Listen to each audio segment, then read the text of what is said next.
नमस्कार, जोहार। झारखंड का एकमात्र सरकारी न्यूज चैनल क्लीन न्यूज में आपका स्वागत है। समस्या किसान से जुड़ा हो या हो पारा शिक्षकों का मुद्दा, हर खबर पर होगी हमारी पैनी नज़र। सभी खबर सिलेक्टेड और काम की है, तो वीडियो के अंत तक बने रहें। साथ ही आप न्यूज को किस गांव या शहर से देख रहे हैं, हमें कमेंट में ज़रूर बताइए। आज का लाइक हम 100 रखते हैं, उम्मीद है कि आप इसे पूरा करेंगे।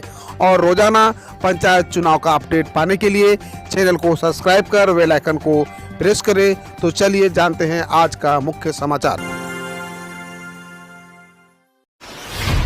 देवघर एयरपोर्ट की तैयारी जोरों पर। इंडिगो व स्पाइस जेट को फाइनल ट्रायल के लिए भेजा गया प्रस्ताव।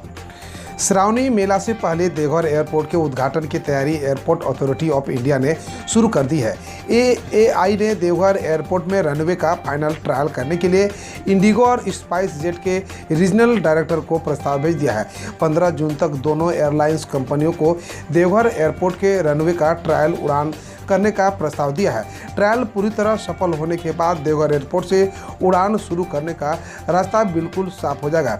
पिछले दिनों एयरपोर्ट अथॉरिटी ऑफ इंडिया के चेयरमैन संजीव कुमार ने देवघर एयरपोर्ट का निरीक्षण कर पूरी तरह संतुष्टि जताने के बाद फाइनल ट्रायल के लिए इंडिगो व स्पाइस जेट को प्रस्ताव भेजने का निर्देश इंजीनियरिंग डिपार्टमेंटल के रीजनल डायरेक्टर को दिया था, जिसके बाद ईमेल के जरिए दोनों एयरलाइंस कंपनियों को सूचित किया गया है।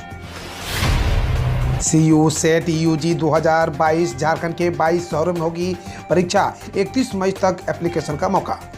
झारखंड की एकमात्र सेंट्रल यूनिवर्सिटी के अलावा देश भर के सेंट्रल यूनिवर्सिटी के स्नातक स्तरीय कोर्स में एडमिशन के लिए इसी साल से कॉमन यूनिवर्सिटी एंट्रेंस टेस्ट किया गया है। इस टेस्ट के स्कोर के आधार पर स्टूडेंट को सेंट्रल यूनिवर्सिटी और विभिन्न कोर्स अलॉट किए जाएंगे। साल 2022 में होने जा रही पहली CU सेट UG में शामिल होने के लिए ऑनलाइन एप्लीकेशन आज तक है।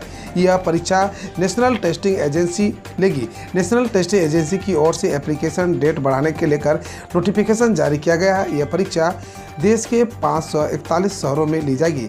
झारखंड के 22 शहरों में इसके लिए परीक्षा केंद्र होंगे। सरकार के प्लेसमेंट लिंक्ड स्किल ट्रेनिंग कार्यक्रम में कराए रजिस्ट्रेशन, पाए 2.20 लाख रुपए की नौकरी। झारखंड सरकार ने HCL के साथ करार कर प्लेसमेंट लिंक स्किल ट्रेनिंग कार्यक्रम की शुरुआत की है। यह करार सरकार के श्रम विभाग की ओर से किया गया है। साल 2022 में इस कार्यक्रम से 1200 युवाओं को जोड़ने की योजना बनाई गई है। इस कार्यक्रम के तहत युवाओं को ट्रेन करने का यह दूसरा साल है। साल 2021 में 220 युवाओं को सरकार के इस रोजगार वर्धक कार्यक्रम में जुड़कर IT सेक्टर में काम कर रहे हैं। साल 2022 के लिए रजिस्ट्रेशन की प्रक्रिया चल रही है। झारखंड में शहरी क्षेत्र के बच्चे पढ़ाई में ग्रामीण क्षेत्र के बच्चों की तुलना में आगे। रिपोर्ट। एक रिपोर्ट के मुताबिक राज्य में शहरी क्षेत्र के बच्चे पढ़ाई में ग्रामीण क्षेत्र के बच्चों की तुलना में आगे हैं। राष्ट्रीय उपलब्धि सर्वे में ली गई परीक्षा में सही उत्तर देने वाले बच्चों में शहरी बच्चों की संख्या अधिक है। रिपोर्ट के अनुसार 10वीं में गणित में 31% ग्रामीण व 32% शहरी के क्षेत्र बच्चों ने सभी प्रश्नों के सही जवाब दिया है। विज्ञान में ग्रामीण क्षेत्र के 33 व शहरी क्षेत्र के 36, अंग्रेजी में ग्रामीण क्षेत्र के 38 व शहरी क्षेत्र के 48, सामाजिक विज्ञान में सही जवाब देने वाले बच्चों में ग्रामीण क्षेत्र के 36 व शहरी क्षेत्र के 40% है। राज्यसभा चुनाव में JMM ने कांग्रेस को दिया बड़ा झटका। हेमंत सोरेन ने JMM की महुआ मांझी को बनाया उम्मीदवार। राज्यसभा चुनाव को लेकर सत्तारूढ़ गठबंधन कांग्रेस और झारखंड मुक्ति मोर्चा की राहें जुदा जुदा हो गई है। राज्यसभा सीट पर कांग्रेस पार्टी की दावेदारी को खारिज करते हुए झारखंड मुक्ति मोर्चा ने अपनी पार्टी के उम्मीदवार की घोषणा कर दी है। मुख्यमंत्री हेमंत सोरेन ने राज्यसभा चुनाव के लिए पार्टी नेता महुआ मांझी की उम्मीदवारी का ऐलान किया। झारखंड में मांडर विधानसभा उपचुनाव की अधिसूचना जारी। 6 जून तक हो सकेगा नामांकन, जानिए मतदान और मतगणना की तारीख। झारखंड के मांडर विधानसभा उपचुनाव की अधिसूचना जारी कर दी गई है। भारत निर्वाचन आयोग के प्रधान सचिव के आदेश से राज्य निर्वाचन आयोग के मुख्य निर्वाचन पदाधिकारी के रवि कुमार ने सोमवार को इसकी अधिसूचना जारी कर दी। उपचुनाव के लिए उम्मीदवार अब नामांकन कर सकेंगे। 6 जून तक नामांकन करने की अंतिम तिथि तय की है। 7 जून को नामांकन पत्र की समीक्षा की जाएगी। वहीं 9 जून को उम्मीदवार अपना नामांकन वापस ले सकेंगे। 23 जून को मतदान की तारीख रखी गई है, जबकि 28 जून को मतगणना होगी। मनरेगा सेल के 34 कर्मियों को अब तक नहीं मिला बढ़ा दिए। मनरेगा सेल के 34 संविदा कर्मियों को अब तक महंगाई भत्ता का लाभ नहीं मिला है। ग्रामीण विकास विभाग में अभी तक इस मसले पर कोई निर्णय नहीं लिया जा सका है, जबकि राज्य मंत्रिपरिषद ने लगभग 5 माह पूर्व ही संविदा कर्मियों का महंगाई भत्ता बढ़ा दिया गया है और इसे सभी विभागों में लागू करने का निर्देश भी वित्त विभाग की ओर से दिया गया है। बड़े महंगाई भत्ते का लाभ 1 जनवरी 2022 की तिथि से ही मिल रहा है, लेकिन 5 माह बाद भी ग्रामीण विकास विभाग के अंतर्गत मनरेगा सेल के ग्रामीणों को इसका लाभ नहीं मिला है, जबकि कैबिनेट के निर्णय के बाद अधिकतर विभागों में इसे लागू कर दिया गया है। पल्स हॉस्पिटल के बारे में निगम के अधिकारियों ने ईडी को बंद लिफाफे में सौंपी रिपोर्ट। ईडी ने पल्स हॉस्पिटल के मामले में रांची नगर निगम से रिपोर्ट मांगी थी। सोमवार को नगर निगम के अधिकारियों ने सीलबंद लिफाफे में अपनी रिपोर्ट सौंप दी। बताते चले कि मनी लॉन्ड्रिंग मामले में आईएएस अधिकारी पूजा सिंघल ने ईडी ने गिरफ्तार कर जेल भेज दिया। वहीं उनसे जुड़े तार भी ईडी खंगाल रही है। इसी क्रम में उनके पति अभिषेक झा के पल्स हॉस्पिटल की भी जाँच की जा रही है, जिससे जुड़ी जानकारी नगर निगम में मांगी गई थी। कोविड मुक्त गाँव की तहत होगा ढूंढ कर वैक्सीनेशन।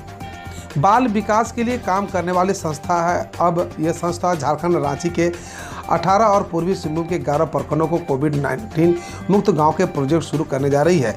USAID के सहयोग से इस प्रोजेक्ट को संचालित किया जाएगा। वहीं जल्द ही स्वास्थ्य विभाग के साथ मिलकर इसे राज्य भर में चलाने की तैयारी है, जिससे कि डोर टू डोर कैंपेन के साथ कई एक्टिविटीज भी की जाएगी।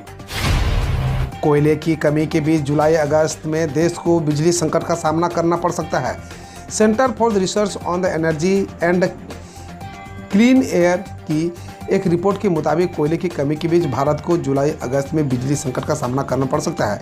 बकौल CRE कोयला बिजली संयंत्र बिजली की मांग में मामूली वृद्धि को भी झेल नहीं सकते, जबकि अगस्त में बिजली की अधिकतम मांग के 214 गीगावाट पहुँचाने की अनुमान है। UPSC सिविल सेवा परीक्षा 2021 के अंतिम नतीजे जारी, श्रुति शर्मा ने किया टॉप। संघ लोक सेवा आयोग ने सिविल सेवा परीक्षा 2021 के अंतिम नतीजे जारी कर दिए हैं। श्रुति शर्मा ने परीक्षा में टॉप किया है, जबकि अंकिता अग्रवाल ने दूसरी, गामिनी सिंगला ने तीसरी और ऐश्वर्या वर्मा ने चौथी रैंक हासिल की है। आयोग की प्रेस रिलीज के अनुसार कुल 685 उम्मीदवारों की नियुक्ति के लिए सिफारिश की गई है। पंजाब पुलिस बोली, मूसेवाला के सिर्फ 2 सुरक्षाकर्मी वापस लिए, सुरक्षा घटाने की होगी जांच। गायक नेता सिद्धू मूसेवाला की हत्या के बाद पंजाब पुलिस ने रविवार को बताया कि मूसेवाला के सिर्फ 2 सुरक्षाकर्मी वापस लिए गए, जबकि कमांडो बटालियन के 2 पुलिसकर्मी उनकी सुरक्षा में तैनात थे। यह घर छोड़कर गए थे। वहीं मूसेवाला की सुरक्षा घटाए जाने को लेकर मुख्यमंत्री भगवंत मान ने जाँच का आदेश दिया है। पीएम मोदी बोले, कोविड-19 के कारण माता पिता को खोने वाले बच्चों को प्रति माह 4,000 दिए जाएंगे। प्रधानमंत्री नरेंद्र मोदी ने सोमवार को ऐलान किया है कि जिन बच्चों ने अपने माता पिता को कोविड-19 के कारण खोया है, उन्हें दैनिक जरूरतों को पूरा करने के लिए विभिन्न योजनाओं के माध्यम से 4,000 प्रति महीने दिए जाएंगे। उन्होंने कहा, अगर किसी को व्यावसायिक पाठ्यक्रम और उच्च शिक्षा के लिए शिक्षा ऋण की आवश्यकता होगी तो पीएम केयर्स उसमें भी मदद करेगा। भारतीय डाक ने पहली बार ड्रोन से डिलीवरी किया मेल, शेयर की गुजरात की तस्वीरें। भारत के डाक विभाग ने पहली बार पायलट प्रोजेक्ट के तहत ड्रोन के जरिए गुजरात के कक्ष में मेल डिलीवरी किया। संचार राज्य मंत्री देवू सिंह चौहान ने बताया कि ड्रोन ने 30 मिनट में 46 किलोमीटर की दूरी तय कर दवाइयों के पार्सल की डिलीवरी की। इस पायलट प्रोजेक्ट में ड्रोन डिलीवरी की लागत और मार्ग में आने वाली रुकावटों का अध्ययन किया गया। पंजाब में पूरी तरह चरमराई कानून व्यवस्था, कोई सुरक्षित नहीं, मूसेवाला की हत्या पर अमरिंदर। पंजाबी नायक और कांग्रेस नेता सिद्धू मूसेवाला की हत्या के बाद पंजाब के पूर्व मुख्यमंत्री कैप्टन अमरिंदर सिंह ने कहा है, सिद्धू मूसेवाला की निर्मम हत्या चौंकाने वाली है। शोक संतप्त परिवार के प्रति मेरी संवेदना है। उन्होंने ट्वीट किया कि पंजाब में कानून व्यवस्था पूरी तरह चरमरा गई है, अपराधियों को कानून का डर नहीं है। बकौल कैप्टन, पंजाब में कोई सुरक्षित नहीं है। राज्य सरकार चाहे तो पेट्रोल डीजल 5 रुपये तक हो सकते हैं सस्ते। SBI रिसर्च ने अपनी रिपोर्ट में कहा है कि राज्य सरकारें तेल पर वैट में कमी किए बिना भी डीजल की कीमत 2 और पेट्रोल 3 रुपये प्रति लीटर सस्ता कर सकते हैं। हरियाणा, केरल, राजस्थान, तेलंगाना, अरुणाचल प्रदेश सहित कई राज्यों का टैक्स GDP अनुपात 7% से ज़्यादा है। महाराष्ट्र जैसे बड़े राज्य जिन पर DGP अनुपात की तुलना में कर्ज कम है, वे पेट्रोल और डीजल के दाम में 5 रुपये प्रति लीटर तक कटौती कर सकते हैं। उत्तराखंड सरकार ने चारधाम यात्रा के बदले नियम कराना होगा हेल्थ चेकअप। चारधाम यात्रा के दौरान हो रही मौतों को लेकर उत्तराखंड सरकार ने बड़ा कदम उठाया है। सरकार ने अब चारधाम यात्रा पर आने वाले 50 साल से अधिक उम्र के सभी यात्रियों के लिए स्वास्थ्य जांच अनिवार्य कर दी है। इस साल अब तक पवित्र यात्रा करने वाले 100 से ज़्यादा यात्रियों की मौत हो चुकी है। इनमें से 49 की मौत केदारनाथ धाम, 20 की बद्रीनाथ धाम, 7 की गंगोत्री धाम और 25 यात्रियों की मौत यमुनोत्री धाम में हुई है। शिवराज सरकार की बड़ी तैयारी, 3000 युवाओं को मिलेगा रोजगार, 200 करोड़ का होगा निवेश। चौथी बार सत्ता में आने के बाद ही शिवराज सरकार का फोकस युवाओं के रोजगार पर बना हुआ है। यही कारण है कि आए दिन जिलेवार रोजगार मेले लगाए जा रहे हैं और सीएम शिवराज सिंह चौहान द्वारा बैठक आयोजित कर प्रशासन और अधिकारियों को बड़े निर्देश दिए जा रहे हैं। इसी कड़ी में मध्य प्रदेश युवाओं में के लिए खुशखबरी है। युवाओं के रोजगार के लिए शिवराज सरकार ने बड़ी तैयारी की है। इसके लिए खरगोन जिले में 200 करोड़ रुपए की लागत से शुरू कॉटज मिलॉन्ज यार्न उत्पादन होगा और 3000 युवाओं को रोजगार मिलेगा। 17 लाख कर्मचारियों को बड़ी राहत, जून में होगा बकाया एरियर का भुगतान, खाते में 40,000 तक आएगी राशि। एक तरफ केंद्रीय कर्मचारियों को अब तक 18 महीने के बकाया डीए एरियर पर कोई राहत नहीं मिली है, वहीं दूसरी तरफ महाराष्ट्र के 17 लाख कर्मचारियों के लिए राहत बड़ी खबर है।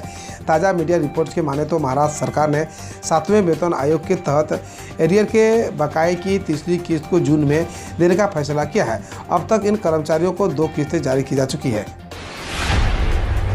11वीं किस्त की तारीख तय, किसानों के खाते में आएंगे 2000 ई-केवाईसी पर बड़ी अपडेट। प्रधानमंत्री किसान सम्मान निधि योजना की 11वीं किस्त की तारीख तय हो गई है। मंगलवार 31 मई को शिमला से पीएम नरेंद्र मोदी 12:30 बजे करोड़ों किसानों के खाते में ऑनलाइन रिलीज करेंगे। किसानों की सलाह यह है कि वे आधिकारिक पोर्टल pmkisan.gov.in पर जाकर ताज़ा स्टेट चेक कर सकते हैं। हम रोज़ ऐसे ही न्यूज़ लाते रहेंगे, तो यदि आपने अभी तक क्लीन न्यूज़ को सब्सक्राइब नहीं किया है तो पहले फटाफट सब्सक्राइब कर लें, साथ ही बेल आइकन को दबा दें ताकि कोई अपडेट मिस ना हो।